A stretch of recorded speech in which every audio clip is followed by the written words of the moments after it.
Mayday! Garde côtière, Mayday! Bien reçu, capitaine. L'aide est en route. Terminé. Toi, approche!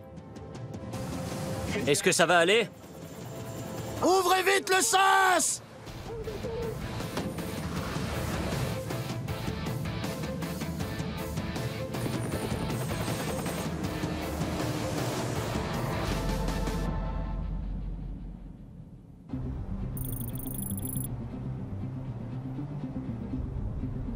La zone de responsabilité de la base aérienne de Clearwater est très étendue. On dessert presque toute la Floride. On va aussi dans les Bahamas. Nos aéronefs peuvent aller en Amérique centrale, en Amérique du Sud, dans les Caraïbes et aussi dans le golfe du Mexique. Au cours de mes 20 ans de carrière, j'ai toujours piloté un hélicoptère H-60. Avec cet appareil, on peut élitreiller des gens à 500 km au large des côtes et revenir. On peut aller dans tous les coins de la zone qu'on dessert. C'était notre jour de service, alors on avait passé la nuit à la base. On devait faire un vol d'entraînement dans l'après-midi. L'officier supérieur H n'était pas le mécanicien navigant en service. Il était censé entraîner un futur mécanicien navigant. C'était une journée de travail comme les autres. Je devais effectuer un vol en compagnie d'un stagiaire. On est allé à l'endroit habituel où on effectue nos entraînements.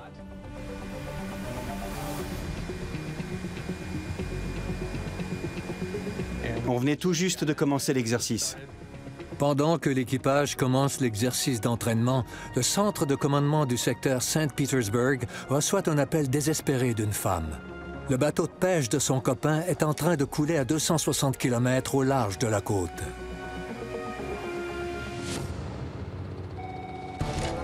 Secteur Saint-Pétersbourg, Dominici. Ici le comté de Pasco, j'ai un appel de Kelly. Que se passe-t-il? Elle me dit que le bateau de son copain prend l'eau.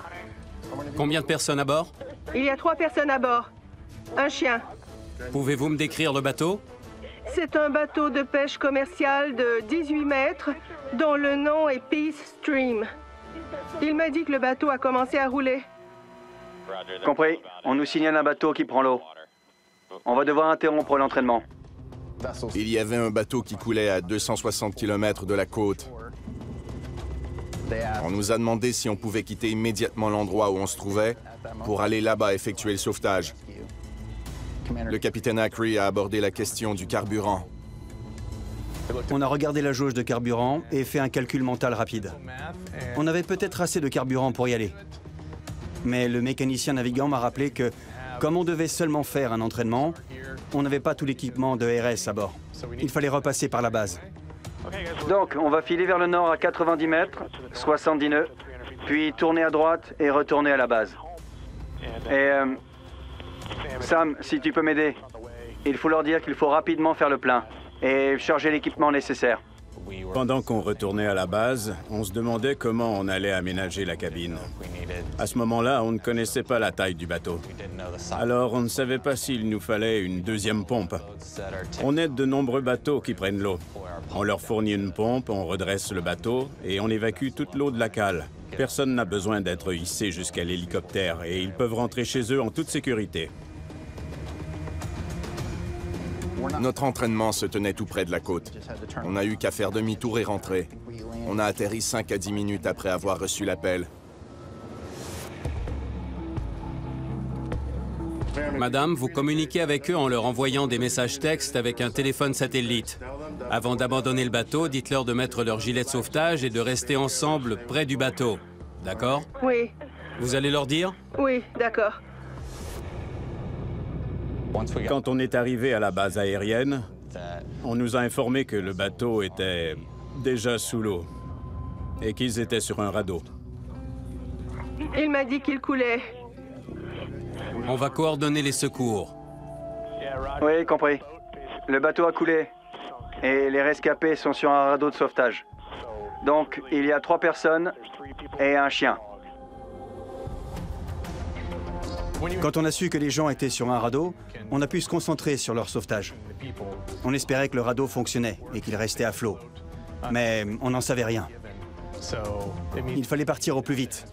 Comme on savait qu'il nous faudrait 1h30 pour s'y rendre, on s'est assuré qu'on ne manquerait de rien. On voulait être certain de ne rien oublier.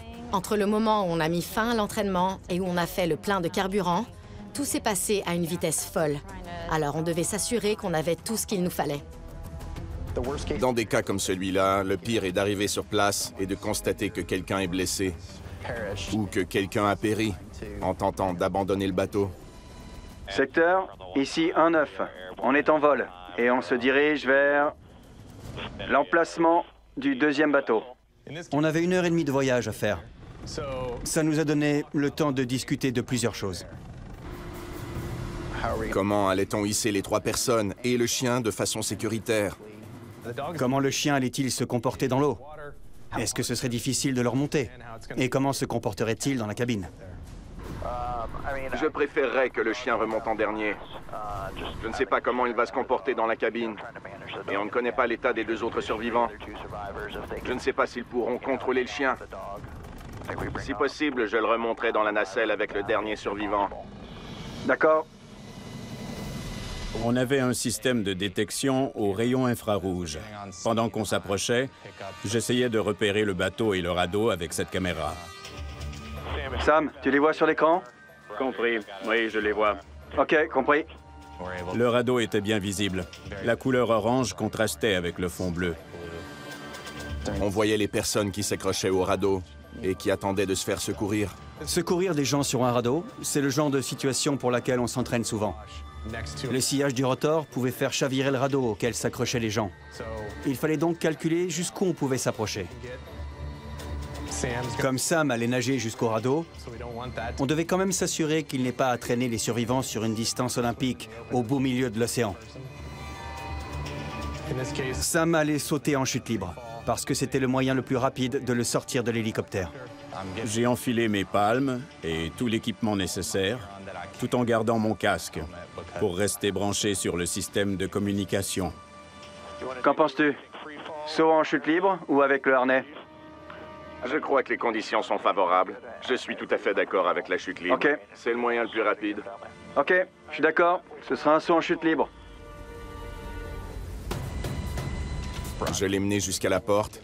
J'ai fait une dernière inspection pour m'assurer qu'il avait ses palmes, son masque, que son harnais était bien installé.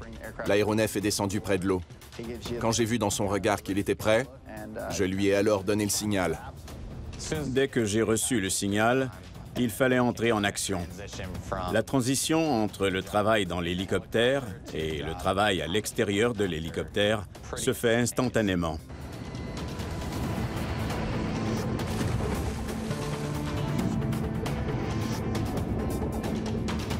J'étais comme un enfant qui saute d'un tremplin. J'ai sauté et dès que j'ai touché l'eau, mon travail a commencé. Le nageur est dans l'eau, il va bien. On remonte et à gauche. On remonte et on recule pour effacer le sillage du rotor. L'hélicoptère a remonté. On l'observait et on attendait ses signaux. Je gardais les yeux sur le radeau. Je savais qu'il y avait 3 personnes et un chien, mais je ne connaissais pas la taille du chien. Pendant que je nageais jusqu'au radeau, je me croisais les doigts pour que ce soit un petit chien. Arrivé au radeau, j'ai vu que c'était un berger allemand de 30 kilos. Ça changeait un peu la donne. Sam devait décider qui voulait ou devait monter le premier. Est-ce qu'il y a des blessés? Non, mais on a un chien. Oui, on va s'en occuper. D'accord. C'est bon. Qui veut y aller en premier? Qui veut monter avec le chien? Je vais monter avec lui. Vous montrez le dernier, avec le chien. Ils m'ont dit qu'un des survivants était diabétique et qu'il avait des médicaments avec lui. J'ai donc décidé de le hisser en premier. Je vais tenir votre sac. Tous les survivants devaient sortir du radeau, sauter à l'eau et nager jusqu'à la nacelle. On ne pouvait pas se placer directement au-dessus du radeau parce qu'on risquait de le faire chavirer. Tenez votre sac, je vous tiens. Je l'ai agrippé et il s'est occupé de tenir le sac qui contenait ses médicaments et ses autres effets.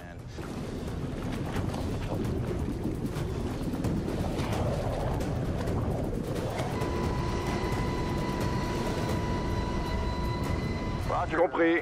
La nacelle est accrochée, elle est prête. Le contrôle des risques est terminé. Prêt pour le hissage du survivant.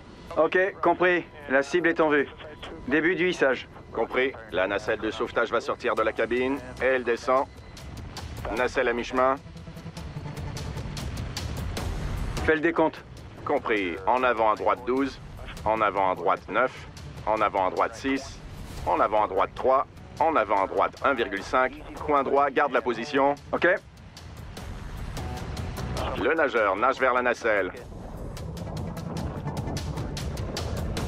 Elle est dans l'eau.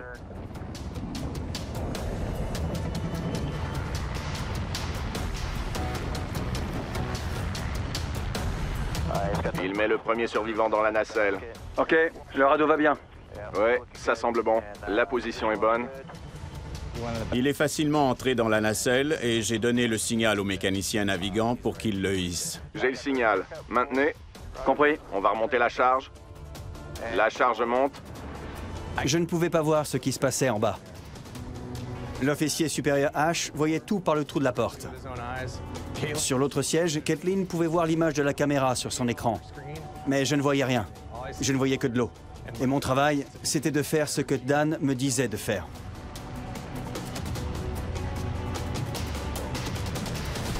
La nacelle est à mi-chemin. Compris.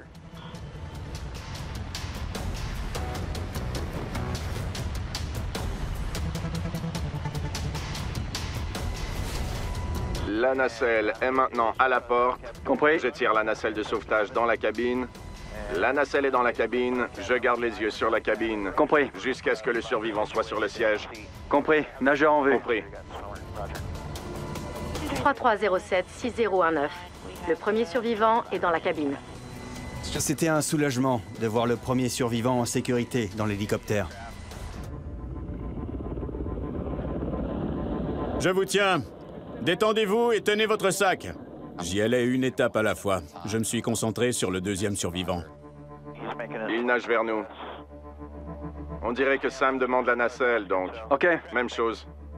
Début du hissage. Compris. Nacelle à l'extérieur de la cabine.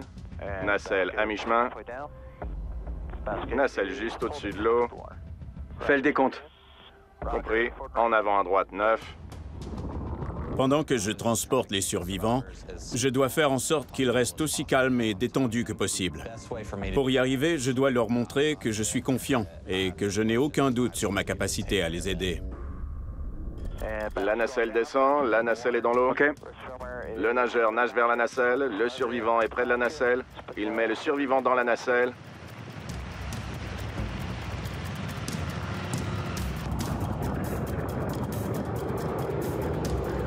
Je vais leur donner le signal. Prêt? Signal reçu pour le hissage. Compris. On va remonter la charge. OK. La charge monte. La nacelle est hors de l'eau. Tu peux aller en arrière, à gauche 12. Compris. En arrière à gauche. Compris. En arrière à gauche. Nacelle à mi-chemin. OK. Cessez les commandes. Compris.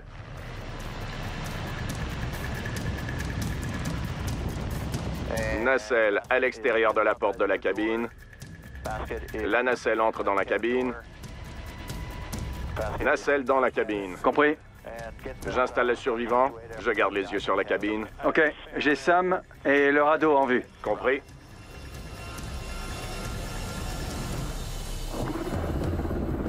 C'est votre sac?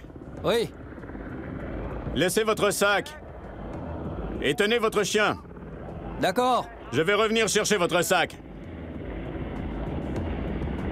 Rendu au dernier survivant, il était temps de commencer à penser au chien. Allez, viens. Avec son système radio, Sam nous avait prévenu qu'il planifiait mettre le troisième survivant et le chien ensemble dans la nacelle de sauvetage. Je ne voulais pas que le chien soit seul dans la nacelle. Je ne voulais pas courir le risque qu'il saute hors de la nacelle pendant la remontée. Dans ce cas, ça aurait été très difficile de le récupérer.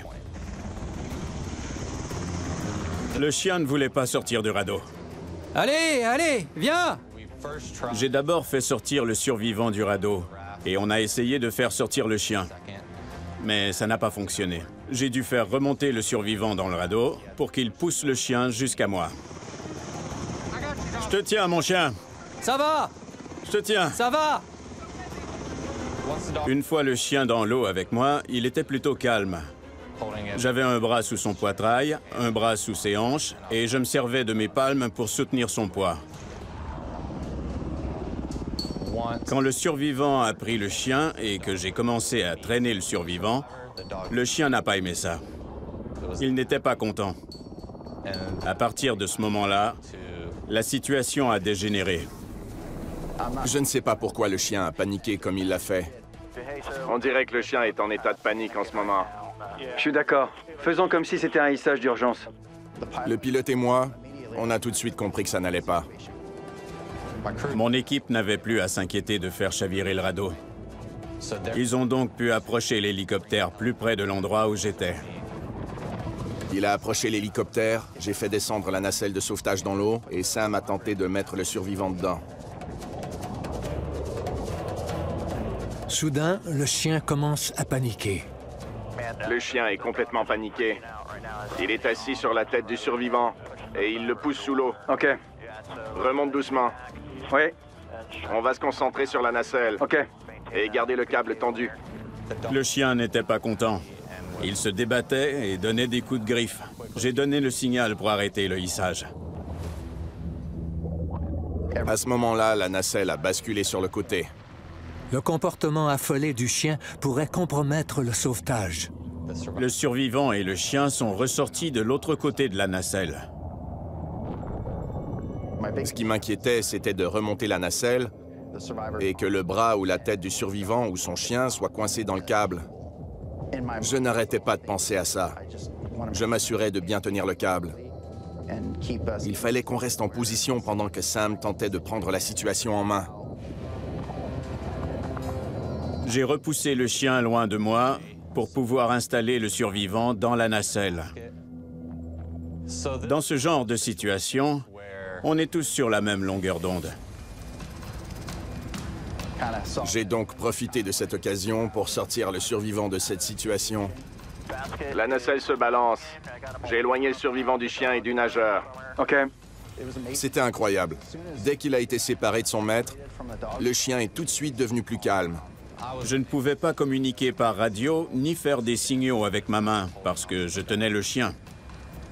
C'est dans de tels moments que notre entraînement prend tout son sens. J'ai réussi à installer le chien dans la nacelle avec le survivant. On va remonter la charge. Compris. La charge monte. La nacelle est sortie de l'eau. J'ai tout de suite vu que le survivant agrippait son chien avec toute sa force pour éviter qu'il saute à l'extérieur de la nacelle. Dès que le chien a été près de la porte de l'hélicoptère, j'ai vu dans ses yeux qu'il voulait sauter dans la cabine. Il n'avait pas conscience du danger. Il a sauté de la nacelle jusque dans la cabine. Je l'ai attrapé par le collier pour qu'il n'aille pas plus loin. Voir le chien entrer dans la cabine sain et sauf, c'était formidable. On le voit bien sur la vidéo captée par la caméra de treuillage. Dès que le chien est arrivé près de la porte, il a sauté à l'intérieur.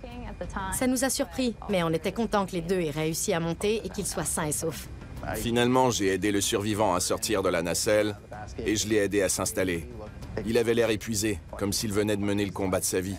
Je l'ai assis, j'ai bouclé sa ceinture, je lui ai donné une couverture et j'ai essayé de le calmer. C'était gratifiant de les savoir tous sains et saufs dans l'hélicoptère. À ce moment-là, notre travail était presque terminé. J'ai eu le plaisir de le voir crever le radeau. La raison pour laquelle il fallait le faire, c'est qu'on ne voulait pas laisser un objet utilisé pour un sauvetage à la dérive. D'autres navires ou d'autres aéronefs pourraient le repérer et déclencher une opération de sauvetage. On reviendrait donc le lendemain et on ne trouverait qu'un radeau vide. Pour nous, c'était une réussite, un exploit, un bel accomplissement d'avoir pu sauver des gens. Mais la réalité, c'était que ces trois hommes venaient de perdre leur bateau. Ils venaient de traverser une épreuve traumatisante. Pour nous, c'était une belle journée. Mais pour eux, c'était possiblement la pire journée de leur vie. C'est la raison pour laquelle beaucoup d'entre nous sommes dans la garde côtière. On veut faire partie de cette organisation afin de secourir des gens et sauver des vies.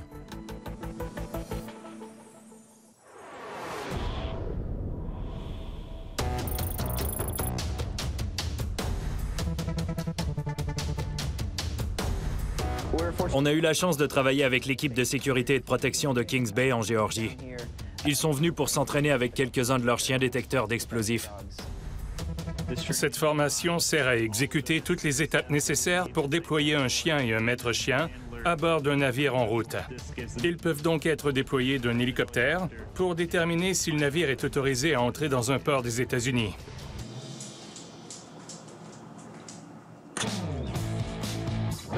Tout repose sur notre relation avec le chien. Contrairement à ce qui se fait dans d'autres sections, ces chiens vivent à la maison avec nous. Je passe plus de temps avec lui qu'avec ma famille. Je suis toujours avec lui. Cette brigade a été créée quand la garde côtière a été intégrée au département de la sécurité intérieure. Chaque chien porte le nom d'une victime des attentats du 11 septembre. Mon chien s'appelle Jenny. Elle a été formée à la base aérienne Lackland. Il y a un lien très fort qui nous unit. Bonjour. Mon partenaire s'appelle Ali. Il travaille au sol. Notre travail est la détection d'explosifs. On est présent lors de menaces terroristes, d'alertes à la bombe et lors de grands événements où il y a une possibilité de menaces terroristes. Mon nom est lieutenant Agostino Albanese et on m'appelle Gus. C'était la première fois que je travaillais avec l'équipe de sécurité et de protection maritime. Ce matin, la mission est assez simple. D'abord, 2 hissages sur l'aire de trafic, 8 mètres et 15 mètres. Ensuite, sur le bateau de Miami Beach. Oui. Aucune simulation. On fera tout comme si c'était vrai. Les maîtres chiens et leurs chiens s'entraînent régulièrement avec les équipes des bases aériennes des États-Unis. Cela permet aux équipes canines et aux équipages d'hélicoptères d'être prêts pour les cas réels. On a fait monter les chiens à bord pour qu'ils apprennent à être à l'aise dans un aéronef. Un hélicoptère, c'est bruyant. C'est un environnement qui bouge, qui tremble, qui produit des sons bizarres.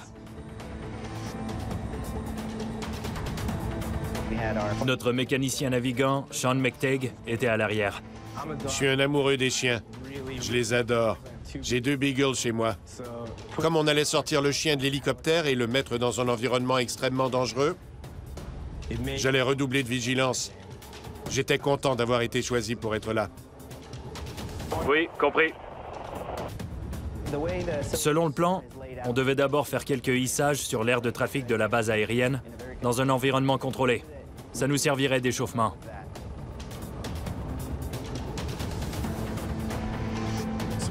Étonnamment, le hissage sur l'aire de trafic comportait son lot de difficultés. Il fallait imaginer que la cible était là. Aussi, le béton est très dur.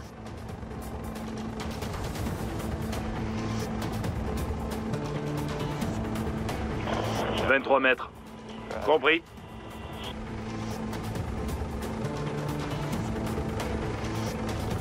Une fois nos hissages sur l'aire de trafic complétés, on est allé au large. L'équipage devait maintenant répéter l'exercice en eau libre. On communiquait avec le petit bateau de la base de Miami Beach. On essayait de les rassurer en leur expliquant que le maître chien était en contrôle de son chien en tout temps. Quand une personne est au bout du treuil, le niveau d'adrénaline monte. Tout ralentit. Ils allaient se balancer comme un boulet de démolition, mais il fallait être très précis pour les déposer sur une toute petite surface. Lorsqu'il y a un corps vivant au bout du crochet, il y a toujours des risques. Nageur prêt. Début du hissage. Compris. Cible en vue. Vérification de l'attache. Attache vérifiée. Essentiellement, le maître chien devait protéger le chien. Accroché ainsi, le chien était complètement vulnérable. À droite. Compris. Quand un nageur sauveteur descend sur un bateau avec le treuil, il faut qu'il puisse trouver son équilibre avant de mettre le pied sur le bateau. Il doit se débrouiller pour trouver son aplomb pendant la descente. À droite. À droite. Comme le maître chien était concentré à protéger son chien, on voulait qu'il soit bien en équilibre pendant la descente. C'est bon. Nageur sur le pont. Quand on a vu le chien atterrir sur le pont tout en douceur, sans problème, c'était un moment formidable. C'est bon, remontez le treuil. Ah, waouh! Si vous avez des questions ou des commentaires, sachez qu'on va maintenant les raccrocher. Super. Alors? Tout est une question de précision et de coordination pour les déposer. Où sont-ils? À l'intérieur? Ouais. Super. Combien de fois il l'a fait? Environ 10, 12 fois. Alors c'est un habitué. Oui, il sait à quoi s'attendre. C'est important de faire ces exercices de hissage avec des chiens sur les bateaux lorsqu'ils sont au large. L'hélicoptère est sans aucun doute le moyen le plus pratique pour les y conduire. Quand les bateaux sont si loin, on ne peut pas transporter les chiens sur un petit bateau et les faire monter à bord avec une échelle de tangon. L'hélicoptère est un moyen sécuritaire, rapide et pratique pour transporter un chien détecteur d'explosifs afin qu'il puisse s'assurer que le navire peut entrer aux États-Unis. Doucement, à gauche. Nageur à mi-chemin. Compris. Maintenez. Nageur devant la porte. 23 mètres. Compris.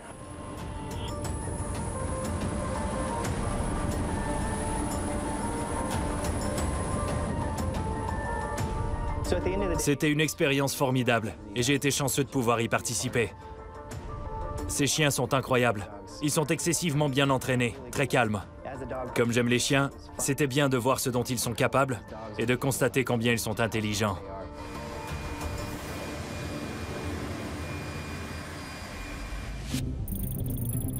De l'autre côté, dans le Pacifique au nord-ouest des États-Unis, un hélicoptère de la base Astoria part faire une ronde de surveillance des ressources biologiques de la mer. On a fait un vol pour aller surveiller la flotte des bateaux de pêche qui se trouvait dans la zone située tout près du fleuve Columbia. Ces patrouilles servent à vérifier que les bateaux pêchent au bon endroit et qu'ils ne sont pas en train de causer des dommages à la faune aquatique ou d'emmêler les baleines dans leurs filets. La météo était mauvaise. On s'apprêtait à faire demi-tour et rentrer à la base Astoria. Mais on a reçu un appel pour une évacuation médicale. 2-6, ici le secteur. On vous demande de vous diriger vers un garde-côte qui a lancé une alerte. Ils ont besoin d'une évacuation médicale aérienne. On a reçu un appel pour secourir un jeune homme sur un garde-côte qui avait quitté le port la veille. Il était tombé d'une échelle et s'était cogné la tête. 2-6, le secteur vous demande d'informer le nageur sauveteur qu'il s'agit d'une blessure à la tête. J'ai préparé la civière avec le mécanicien navigant. Quand on parle d'une blessure à la tête, on sait qu'il s'agit d'un problème de santé grave qui souvent ne peut être traité en mer. Comme cet appel provenait d'un bateau de la garde côtière qui a du matériel médical à bord, on savait que c'était une blessure grave. Les conditions météorologiques étaient très difficiles. Souvent, on ne voyait rien au-delà de 400 mètres. En volant vers le navire, il a fallu s'approcher à moins d'1 kilomètre pour enfin l'apercevoir. On disait « Je crois que j'aperçois un garde-côte de 64 mètres. » Ah oui, il est là. Quand on fait l'évacuation médicale d'un collègue, on redouble de vigilance parce qu'on aide un des nôtres. Ça changeait la donne, parce qu'on est comme une grande famille. Dans la garde côtière, on essaie de prendre soin les uns des autres. Le sentiment d'urgence est monté d'un cran parce qu'il fallait aider un des nôtres. Secteur 6026, on est en place, terminé. Une des choses dont on a discuté avec le bateau sur lequel on allait faire le hissage était le cap qu'il devait suivre. Idéalement, il fallait que le nez de l'hélicoptère soit face au vent. On voulait donc qu'il soit de 30 à 45 degrés à droite de la ligne de vent pour qu'on puisse bien le voir. Il y aura 2 hissages consécutifs. Le premier avec harnais et câble de manœuvre sur le plat-bord, suivi de la descente de la nacelle à 80 mètres avec le câble de manœuvre et remontée à 43. Des questions? Pas de questions. Instruction terminée. Les vagues font probablement près de 8 mètres. Soyez alerte avec le câble du treuil. Compris. Préparation du sauvetage complétée. Prêt pour le hissage du nageur, suivi de la civière. Le pont peut se tenir prêt. Les échanges entre le pilote aux commandes et le mécanicien navigant forment une discussion qui est très bien coordonnée. Nageur prêt. Cible à 2 heures. Début du hissage. Cible en vue. Sortie du câble de manœuvre. Le câble de manœuvre est sorti, il descend. Le câble de manœuvre est à une altitude indéterminée. En avant à droite, 15. En avant à droite, 12. En avant à droite, 9. Les discussions préparatoires, les instructions qui précèdent et les communications en direct sont primordiales. Mais on les fait si souvent en entraînement qu'elles deviennent une seconde nature. En avant, doucement. Garde la position. Câble de manœuvre tendu. Compris. Et comme la mer était très agitée et que le pont du bateau montait et descendait, c'était très important que l'hélicoptère reste stable. Il y a vraiment des vagues énormes. C'était très important que le mécanicien navigant descende le nageur sauveteur doucement sur le pont. Vérifiez, le nageur descend. Comme il y avait de grosses vagues, le pont du bateau montait et descendait. L'hélicoptère était stable. J'étais stable aussi, et je descendais à une vitesse constante. Mais le pont montait et descendait. En 2 secondes, le pont pouvait monter de 6 mètres. Si le nageur était trop bas, il allait durement entrer en contact avec le pont. En avant à droite, 3. Compris. Reste là. J'étais à 9 mètres du pont, et l'instant d'après, le pont était juste sous mes pieds.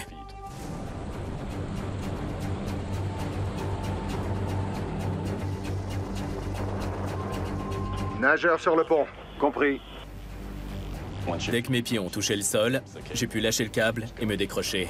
Le nageur accroche le câble de manœuvre au crochet. La position est bonne.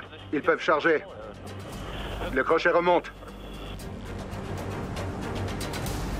L'état de la mer dépassait les 6 mètres de hauteur. Tout le navire tanguait. Les vagues faisaient plus de 9 mètres. Quand un nageur sauveteur est déployé sur un bateau, c'est lui qui prend la situation en main. Je vais faire descendre la civière et on va l'attacher. Je vais amener la civière ici.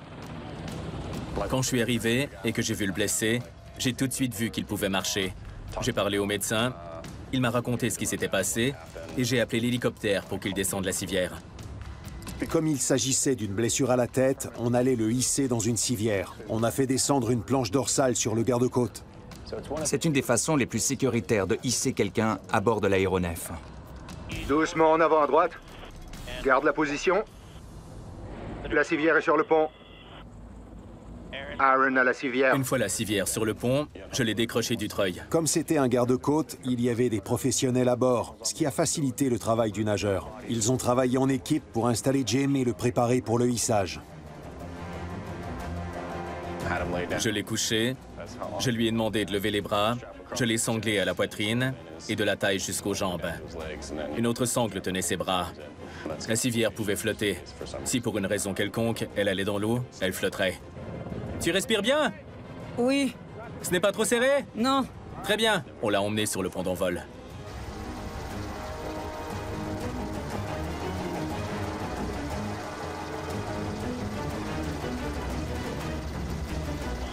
On va remonter la civière en premier. Puis on va reculer et remonter Aaron en deuxième. Compris. On s'occupe du câble de manœuvre sur le pont. Câble de manœuvre attaché au crochet.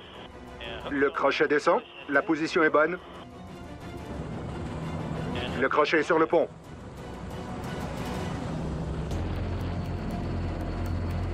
On a attaché la civière à l'aéronef et on l'a hissée.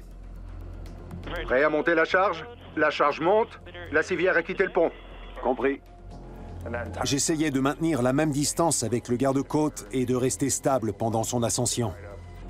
La civière monte. Câble de manœuvre sur le pont. Compris. La position est bonne. La civière monte. Pendant cette étape, je guidais la civière avec le câble et je m'assurais qu'elle ne tournoie pas trop. La civière monte. La civière flotte devant la porte. Compris. Je réoriente la civière.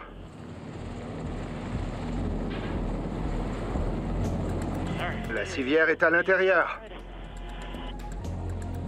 Le mécanicien navigant nous a dit qu'il avait l'air d'aller bien, qu'il était toujours conscient, éveillé, mais un peu étourdi. C'était important de remonter le nageur sauveteur rapidement pour que le patient reçoive les soins appropriés le plus vite possible.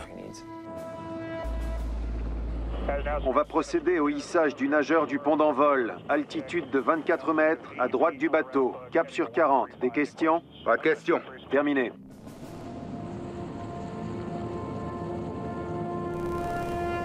Une fois le crochet descendu, le bateau a tangué. Je devais me tenir en angle, un peu comme Michael Jackson. Dans Smooth Criminal. J'essayais d'attraper le crochet, mais il s'éloignait. Je n'y pouvais rien.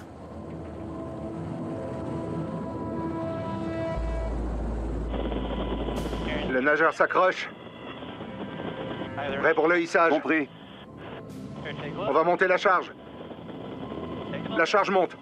Le nageur est au-dessus du bastingage. Remontez à 43. Compris. Le nageur monte. Nageur à mi-chemin. On monte. Compris. Presque 43. Le nageur monte. Le nageur est sous la porte.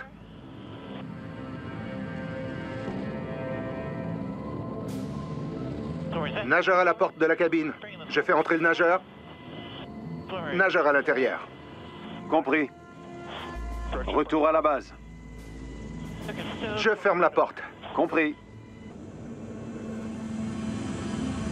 Comment te sens-tu? Ça va? J'ai mal. Où t'es-tu cogné la tête? Ici. Oui, tu as une bosse, là. Sa pression artérielle était un peu basse, alors on lui a donné de l'oxygène. Il fallait le réexaminer toutes les 15 minutes pour s'assurer que tout allait bien et que son état ne se détériorait pas. Secteur Columbia, ici 6026. On a récupéré le nageur sauveteur. On est en route vers Astoria. Le secteur nous a dit de ramener cet individu à l'aéroport Astoria où une ambulance allait l'attendre. Quand on a atterri sur la piste 14, notre mission était pratiquement terminée. Quand on a atterri, on a vu qu'une ambulance et un camion de pompiers nous attendaient. Ils sont venus chercher le patient pour le transférer dans l'ambulance. Quand on l'a vu entrer dans l'ambulance, on a été soulagés. Personnellement, j'ai enfin pu mieux respirer. C'était la première fois que j'affrontais des conditions météo aussi mauvaises. Lors du compte-rendu, on a parlé de tout ce qui s'était bien passé. Ça a fait du bien. On avait sauvé quelqu'un. C'était formidable.